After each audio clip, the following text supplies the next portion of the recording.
Olá! Iniciando mais um programa Presença e Harmonia, uma realização da Ordem Rosa Cruz Amorque, grande loja da jurisdição de língua portuguesa. Hoje vamos conversar sobre a psicologia de Jung, e quem está conosco é o professor doutor José Jorge de Moraes Zacarias, psicólogo, presidente da atual gestão da Associação Junguiana do Brasil. Confira!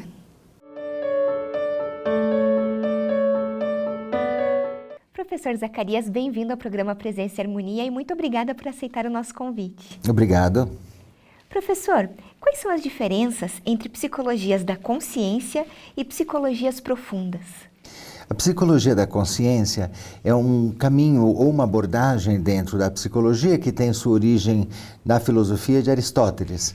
E a ideia é entender a psique e os processos enquanto processos conscientes de cognição, de valores, de crenças, como esses processos se articulam. E desconsidera um aspecto mais profundo da psique, que é exatamente as psicologias do inconsciente que vão trabalhar com essas questões. Então, os aspectos mais profundos, serão trabalhados pela psicologia profunda, psicologia do inconsciente, onde se acredita que abaixo da consciência há um campo psíquico que não é diretamente acessado, que não temos contato tão direto, que não sabemos o que está por ali, mas que esses conteúdos influenciam a mente consciente, influenciam os comportamentos. E o senhor poderia nos contar sobre a vida e obra de Jung? Jung, ele nasceu na Suíça e ele era filho e neto de pastores luteranos. E ele foi crescendo, uma família, obviamente, com dificuldades, não é? E uma coisa muito importante para Jung era a questão da descoberta, da busca de conhecer para além daquilo que é dado. E por isso ele acessou a biblioteca do pai e aí leu os filósofos, leu um monte de informações a respeito de ideias da transcendência, porque a biblioteca do pai era a biblioteca de um teólogo. E ele tinha, então, duas possibilidades naquela condição. Na Suíça daquela época, ele nasceu em 1875, então você poderia ser ou médico ou advogado. Como Jung tinha muito interesse pelas ciências naturais, ele escolheu medicina. E no meio do curso, lá para o final do curso, ele descobriu que havia um interesse muito grande por psiquiatria, porque seria uma maneira de juntar o interesse pelas ciências naturais, biológicas, no caso a medicina, com filosofia. Então ele se dirige para a psiquiatria, vai trabalhar no Hospital de Burgosli, em Zurique, e aí ele entra em contato com os escritos de Freud, ele lê a interpretação dos sonhos, começam a trocar correspondência, se encontram, e aí começa uma contribuição destes dois pesquisadores. Quando Jung chega no núcleo psicanalítico de Viena, ele já havia desenvolvido uma série de trabalhos no Hospital de Burgosli. Então ele chega como um colaborador dos colegas de Viena, principalmente de Freud, Embora se diga que ele tenha sido discípulo de Freud, na verdade não o foi. Esse trabalho, essa contribuição durou um certo tempo, porque logo de início havia uma divergência quanto a aspectos teóricos da psicologia. Enquanto Freud tinha uma percepção a respeito do que era libido, do que era complexo de Édipo e essas questões, Jung tinha uma outra percepção. Aí houve um rompimento, antes dele, um outro pesquisador, Alfred Adler, rompeu com Freud e então Jung rompeu em seguida. E aí ele volta para Zurique e ele começa a desenvolver o caminho da psicologia analítica. Então ele foi entender o rompimento de Adler e com Freud dele mesmo. Ele chega à teoria dos tipos psicológicos para explicar as diferenças dos indivíduos, e aí ele faz todo um caminho de busca da psicologia profunda. Demonstra o inconsciente coletivo, o que são arquétipos, o que são complexos, faz uma incursão para entender quais as contribuições das tradições antigas para a psicologia, como a alquimia, a psicologia da religião oriental, da religião ocidental, né? Ele faz todo um caminho de resgate desse conhecimento antigo que falava, de certa forma, de psicologia também. E ele escreve a respeito de um monte de coisas, continua trabalhando, faz sua obra e se torna uma das correntes muito profundas em psicologia. E como então ele compreende o que é psique? Então, para Jung, a psique tem uma divisão diferente do que Freud imaginava, né? Na segunda tópica de Freud, ele divide entre id, ego e superego, o Freud. Jung vai dividir de uma outra maneira a psique, né? Então, ele imagina que a psique é como uma cebola, que vão tendo camadas, como as cascas, não é? E a casca mais externa, ou a camada mais externa da psique, ele vai chamar de persona, que é uma máscara social. É a máscara que a gente usa para o contato social, é a máscara que a gente usa no relacionamento com as pessoas, onde estão os papéis profissionais, é todo esse conjunto que ele vai chamar de persona, essas máscaras sociais. Um pouco mais para dentro a gente vai ter toda a consciência e onde o centro da consciência vai ser o ego. Isso são semelhantes, né? Abaixo da consciência viria uma outra camada chamada inconsciente pessoal. Nesse inconsciente pessoal estariam gravadas as experiências vividas pelo indivíduo desde que ele nasceu. Há uma área nesse inconsciente pessoal que Jung vai chamar de sombra, que é um campo onde ficarão aquelas questões da minha personalidade que eu absolutamente não admito em mim. São aquelas questões que eu tenho muita dificuldade de admitir que eu sinto, penso ou quero fazer. Então, são aspectos que eu vou reprimir, recalcar especialmente. Vai ficar nessa região chamada sombra. Principalmente porque isso vai ser um contraponto à persona, né? Se eu vou construir uma imagem social agradável, o que eu faço com a minha ira? Eu não posso expressar isso, vai ser recalcado. Fica num nível inconsciente, nessa região chamada sombra, que é no inconsciente pessoal.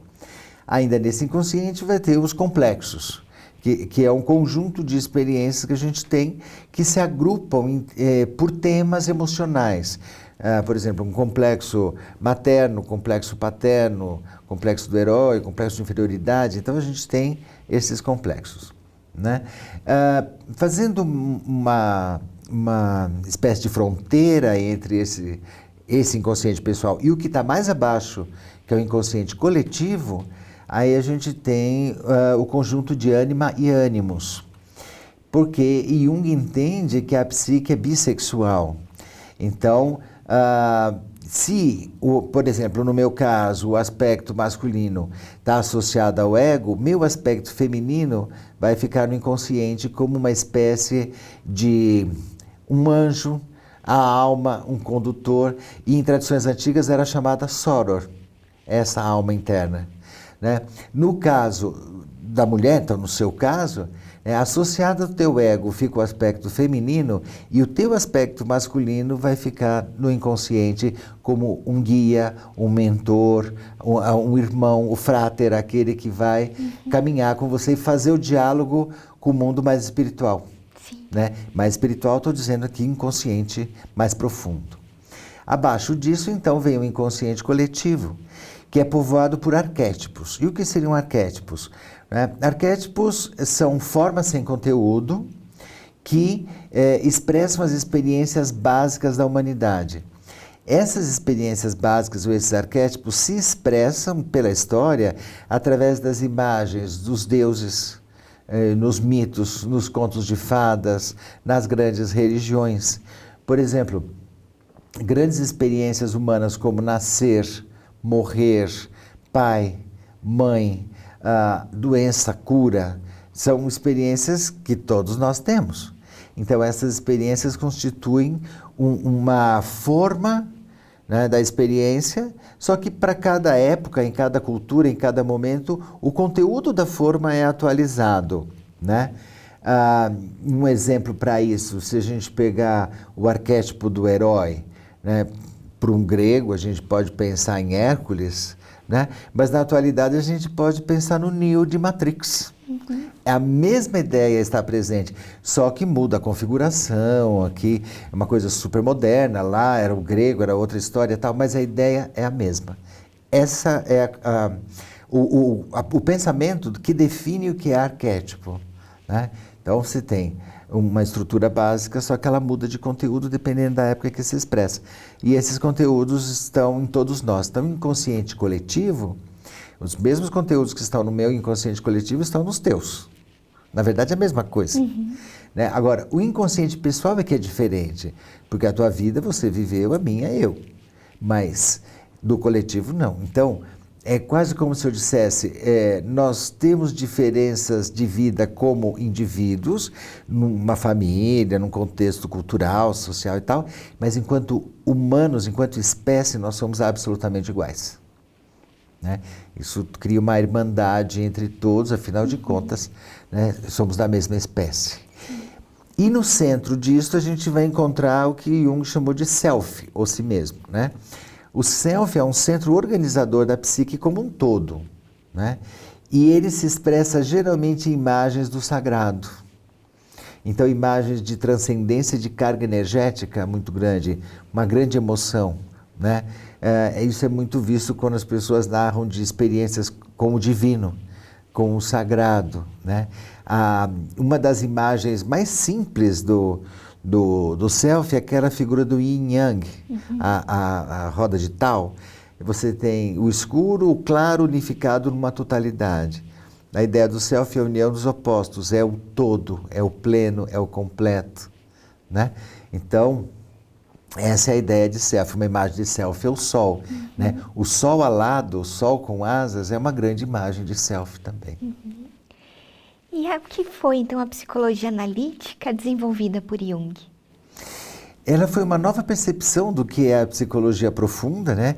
Para além da perspectiva da psicanálise freudiana, que era muito baseada na questão mais orgânica, da satisfação da necessidade, para uma questão muito mais transcendente e que amplia a possibilidade da vivência com o sagrado. Então, a psicologia junguiana, ela reconhece a questão do sagrado na psique de cada um, né? Existe esse conteúdo como um arquétipo, como um potencial da psique humana ou da alma, né? E o contato com esse conteúdo amplia a própria experiência humana. Certo. E como os conteúdos inconscientes interferem na vida cotidiana? Jung diz que todo conteúdo não reconhecido pela consciência se torna um destino.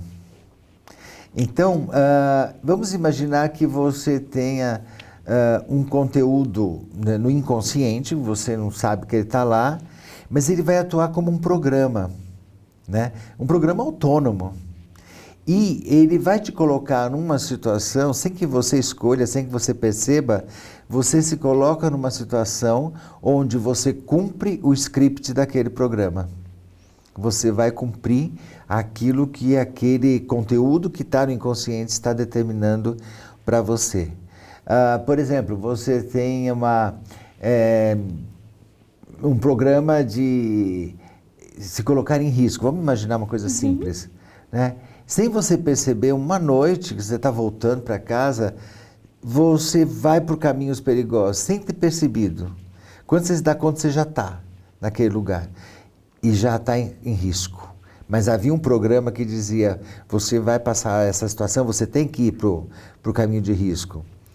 Algo não consciente, não reconhecido, mas que te determina a fazer alguma coisa, mesmo que você não tenha controle, não saiba disso.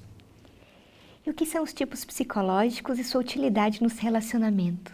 Tipos psicológicos foi uma teoria que Jung criou logo depois do rompimento com Freud. Ele publicou o livro Tipos Psicológicos em 1921 para tentar entender por que houve o conflito entre Freud, Adler e ele mesmo, né? Afinal de contas, eles tinham boas percepções, eles eram bons cientistas, por que chegaram a conclusões diferentes, né? E estudando isso, estudando a literatura, estudando os embates teológicos e observando seus próprios pacientes, ele chegou à conclusão de que existem dois grandes tipos básicos, os extrovertidos e os introvertidos, né? Então, os introvertidos são mais voltados para dentro de si, para seus aspectos de pensamento, de sentimentos, o que eles estão vivenciando dentro, qual a impressão que o mundo externo causa dentro do indivíduo, e os extrovertidos estão voltados para o mundo, voltados para o contato com as coisas como elas são, eles gostam de movimento, gostam de agitação, gostam de contato social. Então, esses dois grandes modelos, ele vai chamar de atitude extrovertida, atitude extrovertida. E aí ele diz, bom, existem também 4 funções. Existe a sensação, os tipos sensação, que são pessoas mais pragmáticas, mais organizadas, mais executoras, aquelas que põem a mão na massa. Existem os tipos intuitivos, que são aqueles que são imaginativos, criativos, idealizadores, mas têm dificuldade de realizar, de concretizar. Eles são bons para ter ideias, mas não para pôr em prática. Os tipos sentimento, que são aquelas pessoas voltadas para o relacionamento afetivo, voltadas para o contato social, para a questão do clima emocional, são pessoas mais voltadas para a relação humana. E os tipos pensamento, que são aquelas pessoas mais voltadas para a lógica, para o raciocínio com o objetivo, né, para a organização das coisas, né? Então são as pessoas mais preocupadas com as regras gerais, com a lógica de alguma coisa, e não tanto com a relação afetiva. Então você tem 4, né, 4 funções, como ele chama, que a gente pode muito bem construir um paralelo com os 4 elementos: terra, fogo, ar e água. Não é? Então, existe uma aproximação muito grande das ideias de Jung com o conhecimento ancestral.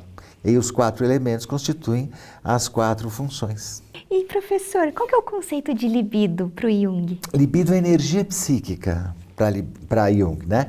Então, Freud pensava a libido como sendo uma energia que buscava a realização de um desejo, a busca da satisfação de uma necessidade, isso causaria prazer, né?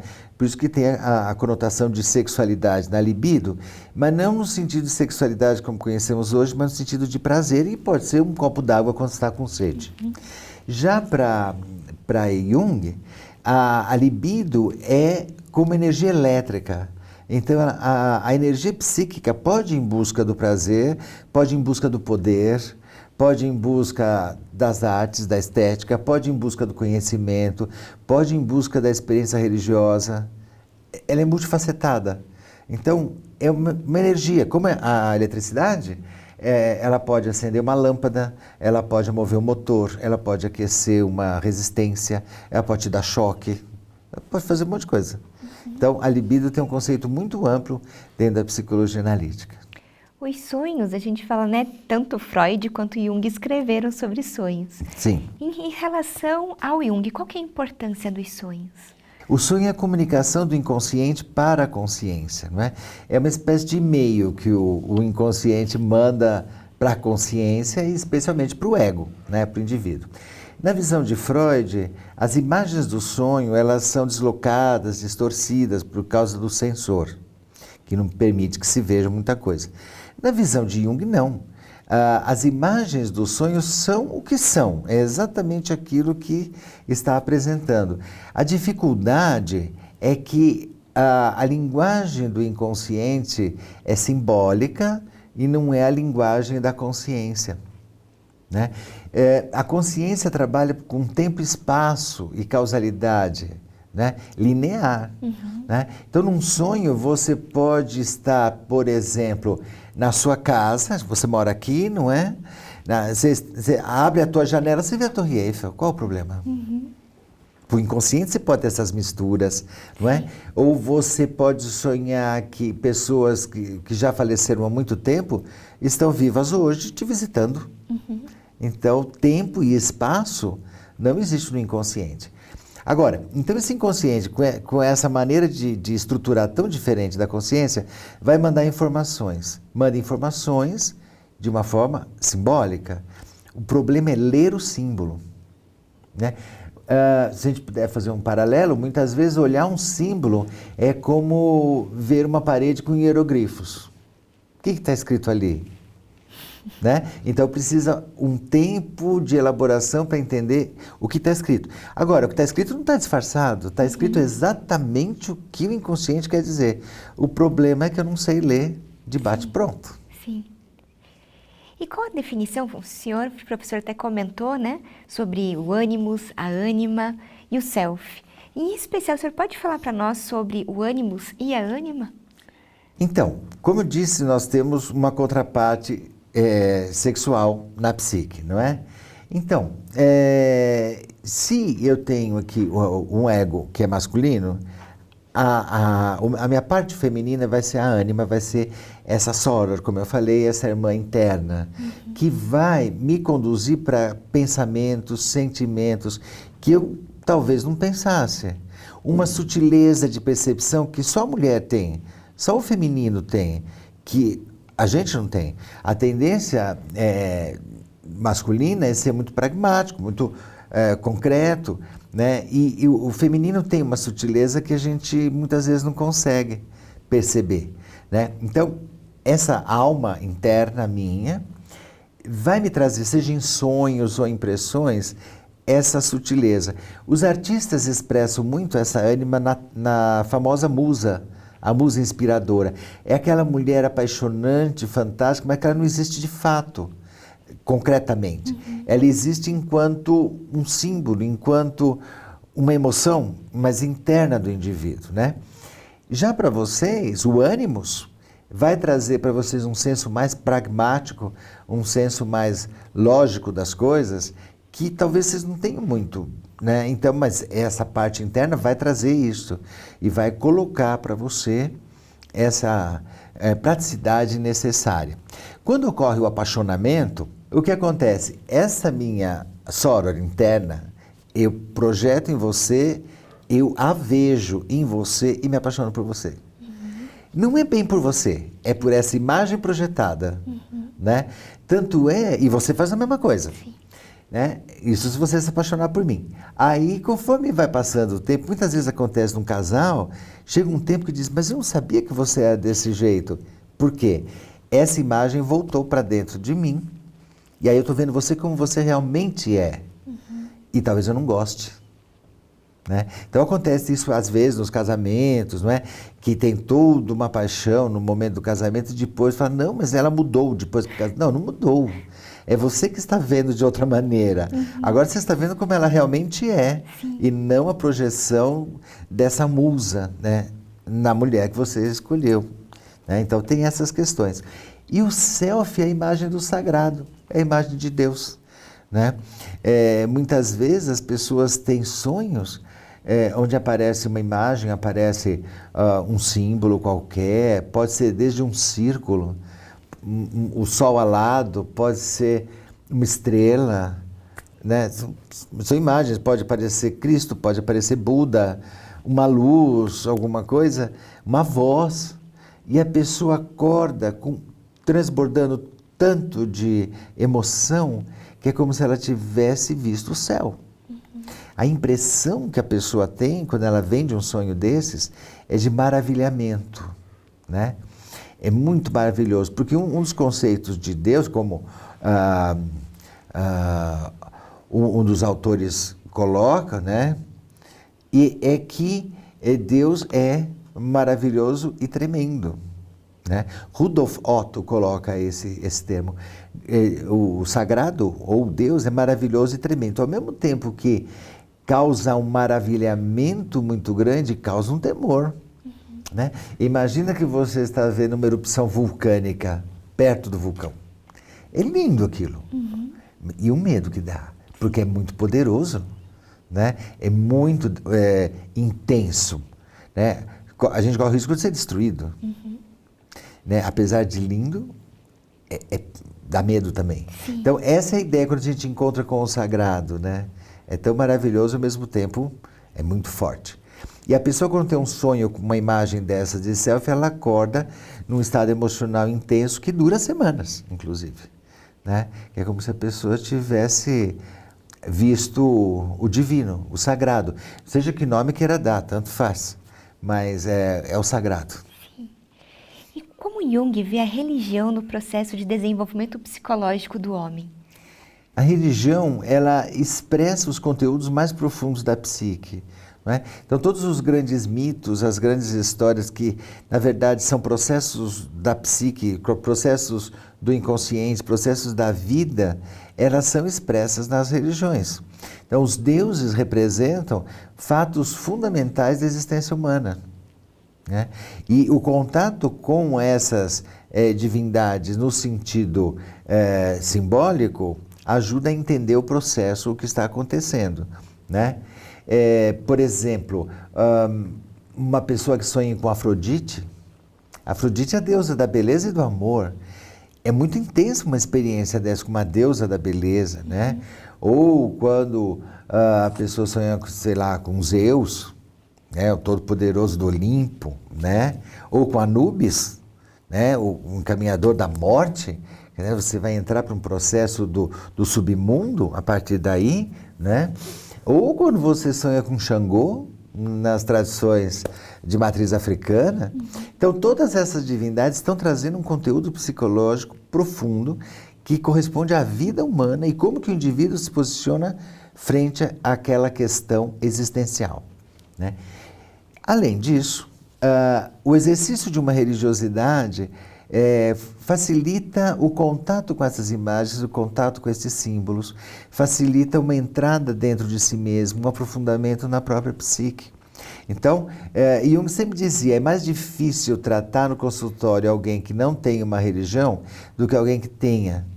Porque aí são dois pontos de apoio para ele tratar o profundo dele mesmo. Ele tem uma questão lá da fé e uma questão aqui tratando no consultório. Agora, quando não tem essa questão, é complicado. Um outro exemplo, uma pessoa está numa fase terminal, está no hospital. Não adianta você dar para ela informações científicas, né? Mas a ciência é verdade. Não sei se é verdade, é uma verdade. Aí você fala, né, do ponto de vista da ciência, como está o processo biológico dela, isso não acrescenta nada.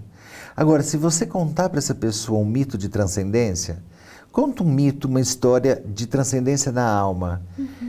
Você vai acalmar a angústia dessa pessoa e ela vai se sentir melhor para fazer a passagem. Então, você deu, no mínimo, qualidade de vida para a passagem, né? Independente se haja ou não, tem gente que não acredita que haja nada, tem gente que acredita. Independente disso, pelo menos você trouxe tranquilidade para que a pessoa passar aquele momento. Então, um mito, uma história, você falar, por exemplo, do nosso lar, que os espíritos vão te acolher, que a pessoa se sente muito mais confortável para fazer aquela passagem do que falar para ela qual que é a taxa disso, hormonal, não sei o que, do corpo. Isso não adianta nada. Sim. Professor Zacarias, agradeço muito a sua participação conosco hoje. Muito obrigado pelo convite. Imagina! Aproveito para lembrar do nosso e-mail, presençaharmonia@morc.org.br. É muito importante para nós essa via de comunicação que nós temos com você que nos assiste. Agradecemos a participação conosco hoje e até o nosso próximo encontro. Paz profunda!